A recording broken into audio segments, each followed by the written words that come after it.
அனைவருக்கும் காலை வணக்கம். நேற்று ஆனழகன் அருள்நாளை பற்றி பாதி விவரங்களை கூறினேன். இன்று மீதி விவரங்களை கூற உங்கள் முன்பாக அமர்ந்திருக்கிறேன். நேற்று என்னுடைய அதிகமான வீடியோஸை பார்த்து என்னுடைய நண்பர் திரு சீனிவாச ராகவன், சட்ட ஆலோசகர், தமிழக ஆணவ சங்கம், சேலத்திலிருந்து அடிக்கடி தன்னுடைய விமர்சனங்களை தெரிவிப்பார். முதலில் கிளாரிட்டி சரியில்லை, மைக்கை வாங்கி பேசுங்கள் என்றார். நாங்கள் ஒரு மைக்கை வாங்கிவிட்டோம். கேமராவை அசைத்து கொண்டே இருக்கிறீர்கள், கேமராவுக்கு ஒரு ஸ்டாண்டு வாங்கி விடுங்கள் என்றார். நாங்கள் கேமராவுக்கு அமேசானில் ஆர்டர் கொடுத்துருக்கிறோம், நாளைக்கு வந்துவிடும். கேமரா புதுசாக ஒன்று வாங்குங்கள் என்றார். கேமரா 30,000, அதை பற்றி சிந்திக்காதீர்கள் என்று என் மகன் சொல்லி அவனே கேமராவை எடுத்துக்கொண்டிருக்கின்றான். நிறைய பேர் சொன்னாங்க, ரொம்ப நேரம் பேசுகிறீங்கன்னாங்க. ஆகவே இன்று நான் 10 நிமிடங்கள் மட்டுமே பேச முற்படுகிறேன். அனைவருக்கும் காலை வணக்கம். நான் இன்று என்னுடைய நண்பர் சீனிவாச ராகவன் சொன்னார், நீங்கள் தமிழக ஆணவ சங்கத்தில் இருக்கிறீர்கள், நீங்கள் ஒரு தேசிய நடுவர், அதை நீங்கள் வெளிப்படுத்தினால் நம்முடைய அணியை சேர்ந்தவர் என்பது அனைவருக்கும் தெரியும். ஆகவே அனைவரும் உங்களுடைய பேச்சை விரும்பி கேட்பர், உங்களுடைய வீடியோக்களை விரும்பி பார்ப்பார்கள், சப்ஸ்கிரைப் செய்வார்கள், மேலும் உங்களுடைய வியூ அதிகமாகும் என்று அவருடைய கருத்தை கூறினார். அவருடைய கருத்து மிகவும் ஏற்கத்தக்கது. எனவே மீண்டும் என்னுடைய கோட்டை IBBF கோட்டை நான் அணிந்திருக்கின்றேன். ஒரு 10 வருடத்துக்கு முன்பாக சென்னையில் நடைபெற்ற மிஸ்டர் ஆனழகன் தமிழ்நாடு ஆனழகன் போட்டியில் திரு லயன் ஜெயக்குமார் என்பவர் சென்னையில் நடத்தினார். வெகு சிறப்பாக நடத்தினார். அவருடைய சொந்த செலவில் நடத்தினார். அவர் ஒரு real estate owner, building contractor. அவர் எங்கள் தமிழக ஆனழகன் அமைச்சர் ஆனழகனோடு சேர்ந்து நடத்திய அந்த போட்டியில் அஃபீஷியல்ஸ்க்கு என்ன செய்ய வேண்டும் என்று அப்பொழுது அவர் கேட்டார். அப்பொழுது எங்கள் தமிழக ஆணவ சங்கத்தின் செயலாளர், எங்கள் அஃபீஷியல்ஸ் அனைவருக்கும் ஒரு கோட்டு வாங்கி கொடுங்க சார், எல்லாரும் கோட்டு போடுறாங்க, அவங்களுக்கு கோட்டு இல்லை அப்படிங்கிறது 50 கோட்டு அந்த லயன் ஜெயராமன் அவர்கள் எங்களுக்கு வாங்கி கொடுத்தார்கள். அதைத்தான் இப்பொழுது நான் உங்கள் முன்பாக அணிந்திருக்கிறேன். நான் தமிழக ஆணவ சங்கத்தின் ஒரு உறுப்பினர்.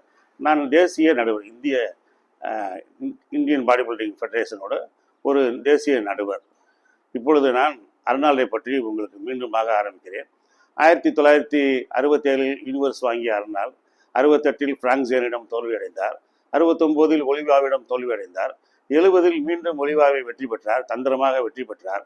71 மீண்டும் அவர் ஒலிம்பியா வாங்கினார். அவர் அமெரிக்கா வந்தவுடன் அவரை நிறைய பேர் சொன்ன ஒரு குறை என்னவென்றால், உங்களுடைய தைஸ் வீக்காக இருக்கிறது, உங்களுடைய தொடை வீக்காக இருக்கிறது, அப்பர் பாடிக்கு ஏற்ற தொடை உங்களுக்கு இல்லை, டிஸ்ப்ரப்போர்ஷனேட்டாக இருக்கிறார்கள்.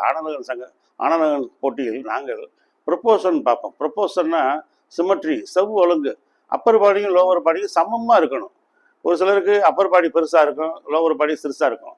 ஒரு சிலருக்கு லோவர் பாடி பெருசாக இருக்கும், அப்பர் பாடி சிறுசாக இருக்கும். ஃபார் எக்ஸாம்பிள், டாம் பிளாட்ஸ்னு ஒரு பாடி பில்டர், கோல்டன் ஈகிள்னு அவருக்கு பட்ட பேர். அழகாக இருப்பார், தங்க கழுகு தான் அவர், ஹேர்லாம் அப்படியே கழுகு மாதிரி வெள்ளை கலரில் இருக்கும்.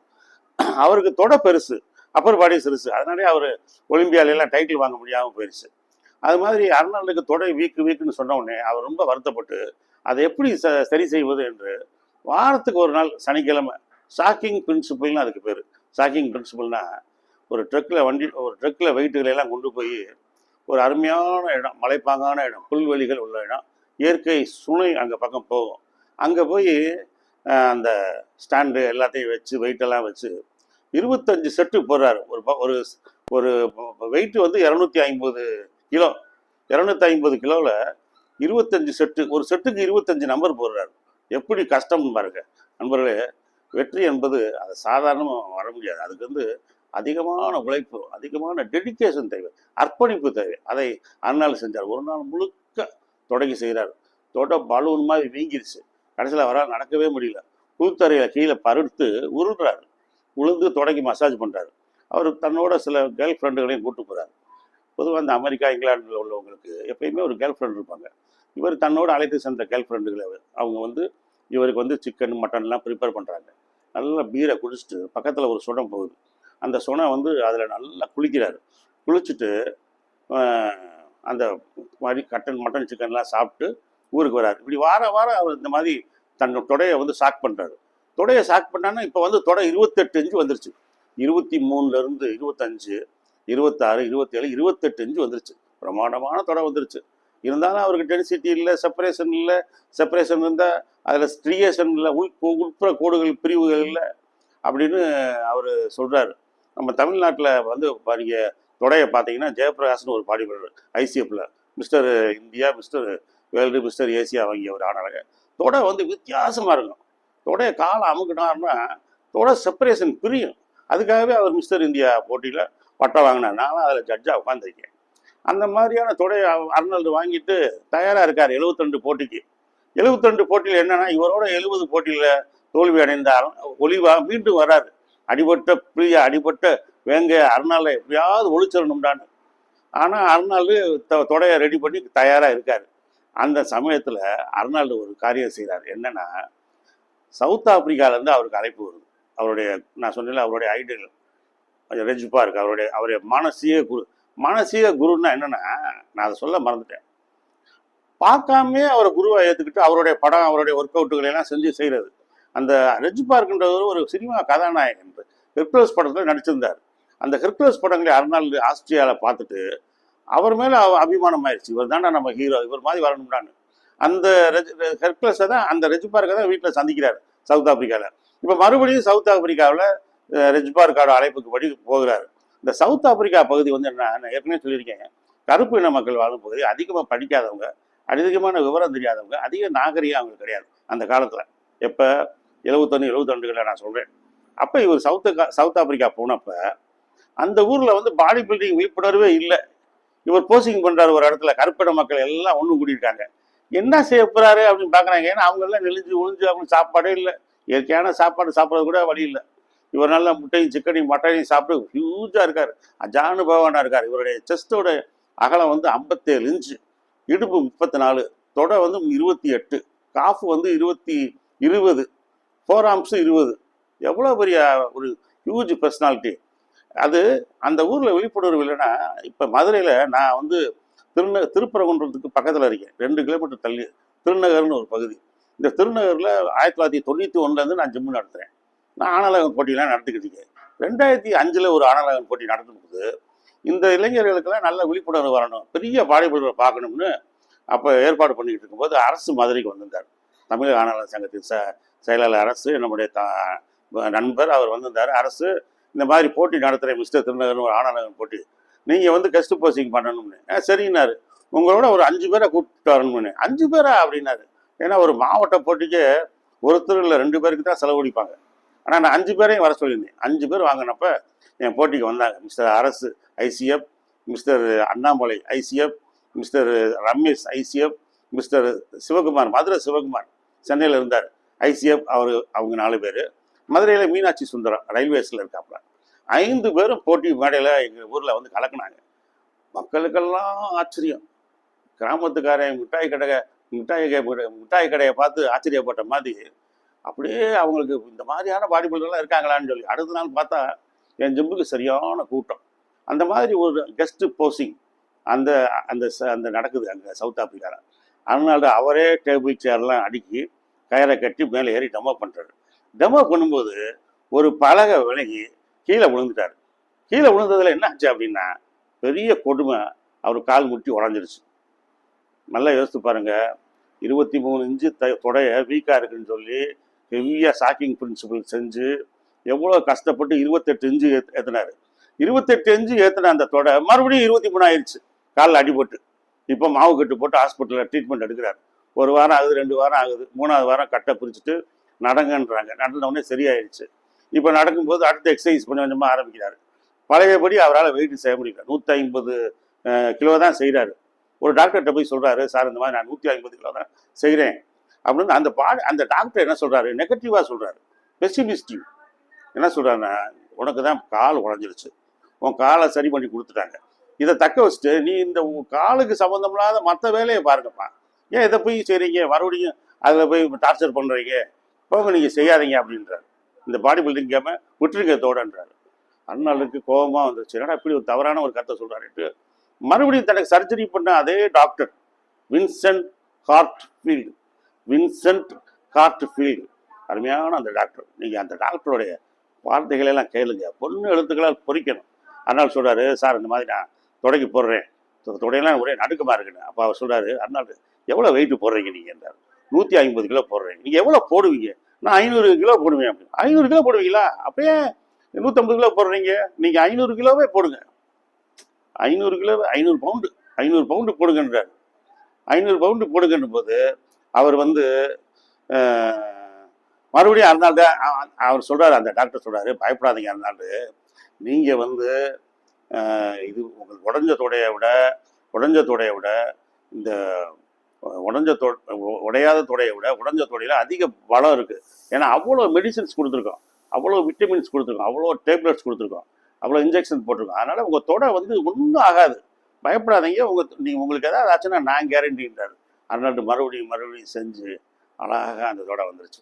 டாக்டர் வின்சென்ட் கார்ட்ஃபீல்டுக்கு நான் நன்றியை தெரிவிக்கிறார். தொடை மறுபடியும் 28 இன்ச்சு வந்துருச்சு. சரி, இப்போ மிஸ்டர் ஒலிம்பியாவுக்கு போவோம்ன்ற நேரத்தில் இன்னொரு பிரச்சனை வந்துருச்சு. அது என்ன பிரச்சனை அப்படின்னா, அர்னால்டோட அப்பா இறந்து போயிட்டார். அர்னால்டோட அப்பா குஸ்தாவ் ஆஸ்திரேலியாவில் இறந்துட்டார். அவங்க அம்மா அங்கேருந்து ஃபோன் பண்ணுறாங்க. ஃபோன் பண்ணால் அந்த அர்னால்டுக்கு ஒரே பயம். இங்கேருந்து போனால் ஒரு நாள் போய் அப்பாவுக்காக கண்ணீர் விடுவோம். ஆனால் இங்கே போட்டியை வந்து ஒலிவா வராரு, எது அடிபட்ட வேங்கையா. ஒலிவா ஜெயிச்சிட்டாருன்னா அப்புறம் அவரை ஜெயிக்கிறதுக்கு நம்மளுக்கு கஷ்டமாயிடும். என்னடா செய்யறதுன்ற குழப்பத்தில் என்ன சொல்கிறார், அம்மா சாரிம்மா, என் நாளைக்கு இப்போதைக்கு வர முடியாதுன்றார். வர முடியாதுன்னு சொல்லிட்டு போட்டியில் கலந்துக்கிறார். கஷ்டமான அந்த போட்டியில் ஒலிவா மறுபடியும் வரும்போது, ஒலிவா வந்து பெரிய சைஸாக இருந்தாலும் கொஞ்சம் மஸ்குலர் கம்மின்னு சொல்லிட்டு அர்னால்டுக்கே மறுபடியும் 72 மிஸ்டர் ஒலிம்பியா பட்டத்தை கொடுத்தாங்க. 3வது தடவை வாங்குறாரு. எப்படி பாருங்க ஒரு சாதனை. கால் உடஞ்சிருச்சு, அப்பா ஹாஸ்பிட்டலில் அப்பா இறந்து போயிட்டாரு. இந்த அப்பா இறந்து போயிட்டும் போகாததுனால அர்னால்டோட காதலி யாருன்னா அமெரிக்க முன்னாள் அதிபர் ஜான் எஃப் கென்னடி, மிகப்பெரிய ஒரு அழகன் கென்னடின்ற பிரசிடென்ட்டு, துப்பாக்கியால் சுட போட்டு இறந்து போனார். அந்த கென்னடியோட அக்கா மக தான் இந்த ஸ்ரைவர், மரியா ஸ்ரைவர், அவங்க பேர் மரியா ஸ்ரைவர். அவங்க தான் அர்னால்டை காதலிக்கிறாங்க. அர்னால்டு பாருங்கள் பெரிய இடத்துல சம்பந்தம் பண்ணார். அந்த அம்மா வந்து இவரை சந்தேகப்படுது, உங்கள் அப்பா இறந்ததுக்கே நீ போகலையே, நாளைக்கு எங்களுக்கெல்லாம் ஏதாவது ஒரு ஆபத்துனா நீ எப்படி இருப்ப? நீ உனக்கு பணம் புகழை தானே நீ எதிர்பார்க்குறேன்றார். அப்பா அவங்கள அவர் சமாதானப்படுத்துறார். அப்படிலாம் இல்லைப்பா அப்படின்னு சொல்லி நான் வெற்றிக்காக டெடிகேட் பண்ணுறார், தன்னையே அர்ப்பணித்த அந்த அர்னால்டு அந்த 73 வெற்றி பெறாரு. அடுத்து அவருடைய வெற்றி அப்படியே தொடர்ந்துக்கிட்டே வருது. 74 வெற்றி பெறாரு, 75 வெற்றி பெறாரு. வெற்றி பெற்றதோடு அவர் என்ன சொல்கிறாரு, 75 வெற்றி பெற 6 தடவை மிஸ்டர் ஒலிம்பியா வாங்கிட்டேன், 5 தடவை மிஸ்டர் யூனிவர்ஸ் வாங்கிட்டேன், நான் ரிட்டையர்ட் ஆகிறேன்னு சொல்கிறாரு. ரிட்டையர்ட் ஆன உடனே அர்னால்டு என்ன பண்ணுறாரு, அடுத்தடுத்த போட்டிகள் முடிஞ்ச உடனே ஒவ்வொரு வெற்றி பெற்றவனையும் இப்போ இன்டர்வியூ பண்ணுறாரு. அப்படி பண்ணும்போது 76 ஃப்ராங்கோ கொலம்போ, அர்னால்டோட ஃப்ரெண்டு, அவர் ரூமில் இருந்தான்னு சொன்னேன்ல, அதாவது அர்னால்டு வந்து அமெரிக்கா வந்தப்போ முத ஜோ விடர் அவருக்கு ஒரு அப்பார்ட்மெண்ட்டை ஒரே ஒரு ரூம் தான் கொடுக்குறாரு. அது வந்து ஒரு சிங்கிள் ரூமில் ஒரு கட்டில் மட்டும் தான் இருக்கும், ஒரு ஆள் மட்டும் தான் படுக்க முடியும். அந்த சிங்கிள் ரூமில் அர்னால்டு என்ன பண்ணுறாரு, தன்னுடைய நண்பர் ஃப்ராங்கோ கொலம்போவை இத்தாலியிலேருந்து இங்கிலாந்து வர சொல்லி இங்கிலாந்துலேருந்து அமெரிக்கா கூப்பிட்டுக்கிட்டாரு. இப்போ இந்த ரெண்டு பேர் ஒரு ரூமில் இருக்காங்க. அந்த மற்ற அப்பார்ட்மெண்ட்டில் ரூமில் உள்ளவங்க எல்லாம் 2 பேர் இருக்காங்க, 2 பேர் யானை மாதிரி இருக்காங்க, பூதம் மாதிரி இருக்காங்க. எப்படி ஒரு ரூமில் அவங்க இருக்காங்க? The people are thinking that the people are suspecting that they may be gayனா ஹோமோசெக்சுவல்ஸ், ஓரின சேர்க்கையாளர்கள். இவங்க வந்து ஹோமோசெக்சுவல்ஸாக இருப்பாங்களோ அப்படின்லாம் சந்தேகப்பட்டு இவங்களை பார்க்குறாங்க ஆச்சரியமா. ஆனால் அதனால சொல்கிறாரு, அவ்வளோ கஷ்டமான வாழ்க்கை வாழ்ந்தோம், ஆனால் நாங்கள் ஒரு பொழுதும் அசரலை.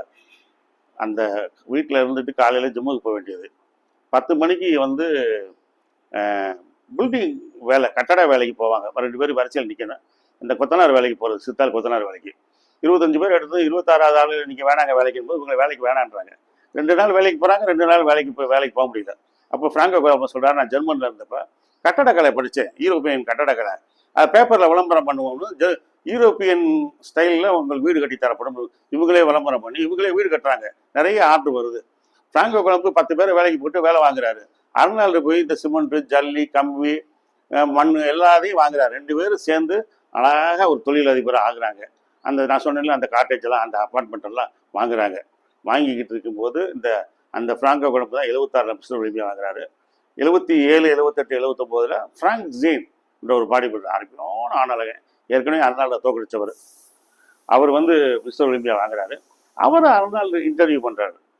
என்ன எப்படி நினைக்கிறீங்க அப்படின்னு இன்டர்வியூ பண்ணுறாரு. இதோட இன்னைக்கு நான் முடிச்சுக்கிறேன். மற்ற அர்னால்டோடைய அடுத்த பாகத்தை நாளைக்கு நான் வெளியிடுறேன். இதுவே உங்களுக்கு போதும்னு நினைக்கிறேன்.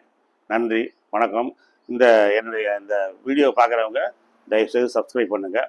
இது நான் தொடர்ந்து இதை சொல்லிக்கிட்டு இருக்கேன். ஸ்போர்ட்ஸ் சார்பாகவும் பேசுகிறேன், மற்றபடி ஜென்ரல் டாப்பிக்லையும் பேசுகிறேன். நீங்கள் அதை பாருங்கள். அது உங்களுக்கு ரொம்ப மிக பிரயோஜனமுள்ளதாக இருக்கும். நான் சொல்கிறதெல்லாம் நீங்கள் எந்த புத்தகத்தையும் படிக்க முடியாது. கிட்டத்தட்ட ஒரு 100 புத்தகங்கள் நான் படித்து எனக்கு பின்னாடி புத்தக லைப்ரரி இருக்கு பாருங்கள். அப்படியே குதிரை போய் கிடக்கு, குப்பை தொட்டி மாதிரி, எடுக்கவே முடியாது. ஆனால் அந்த புத்தகத்தில் உள்ள கண்டென்ட் பூரா என் மூளையில் இருக்குது. அதை தான் நான் மறுபடியும் ரீகலெக்ட் பண்ணி இப்போ எடுக்கிறேன். அதை உங்களுக்கு பயன்படும் வகையில் சொல்கிறேன். நீங்கள் நல்லா பயன்படுத்திக்கொள்ளுங்க. என்னை தயவுசெய்து எல்லாரும் சப்ஸ்கிரைப் பண்ணுங்கள். அந்த ஸ்டார் பட்டன் நமக்குங்க, நோட்டிஃபிகேஷன் பட்டன் நமக்குங்க. எனக்கு ஒரு நல்ல வாய்ப்பு கொடுங்க. நன்றி, வணக்கம்.